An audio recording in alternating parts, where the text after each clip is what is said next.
Merebaknya virus corona varian Omikron membuat masyarakat semakin waspada dengan gejala COVID-19, salah satunya adalah gejala batuk. Berbagai cara dilakukan untuk mengobati batuk, mulai dengan mengonsumsi obat, hingga berbagai macam mitos yang dipercaya masyarakat dapat meredakan batuk.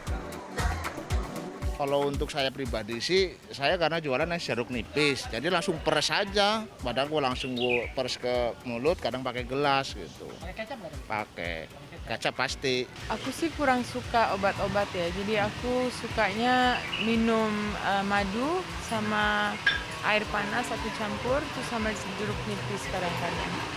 Setiap kali minum itu kayak langsung enakan aja.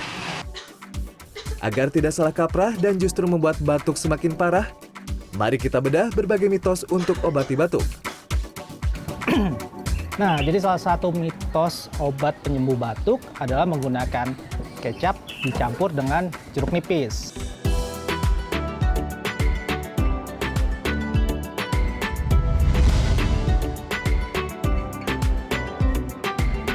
Jadi itu di dalam jeruk nipis memang ada flavonoid namanya narigin. Ya, narigin inilah mungkin yang bisa tadi ya itu dia meredakan batuknya, ya kan? Kemudian kalau kecap itu tidak ada efeknya terhadap batuk sebenarnya. Jadi kecap itu lebih ditambahkan itu untuk mengurangi rasa asam. Satu lagi anjuran yang terkenal di masyarakat ketika kita mengalami sakit batuk adalah untuk mengkonsumsi antibiotik.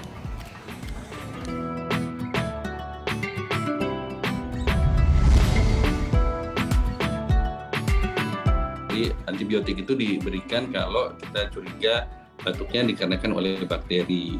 Nah, jangan seperti itu, harus diperiksa dulu ke petugas kesehatan, baru nanti kita lihat apakah ini ke arah bakteri atau bukan. Kalau dia alergi ya bukan antibiotik jawabannya. Salah satu mitos lagi yang saat ini sedang berkembang adalah air hangat yang dicampur garam. Nah, orang yang sedang bergejala batuk ini harus kumur-kumur supaya meredakan batuk.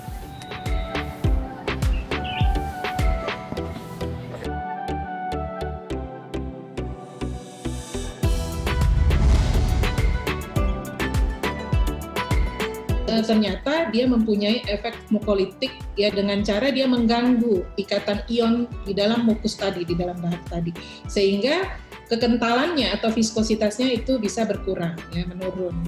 Itu mungkin mulai dilakukan penelitian awal seperti itu. Meskipun berbagai mitos terbukti melalui penelitian awal, namun tetap lebih dianjurkan mengonsumsi obat batuk yang terbukti secara klinis. Reza Ramadan, Endra Rizaldi, Jakarta.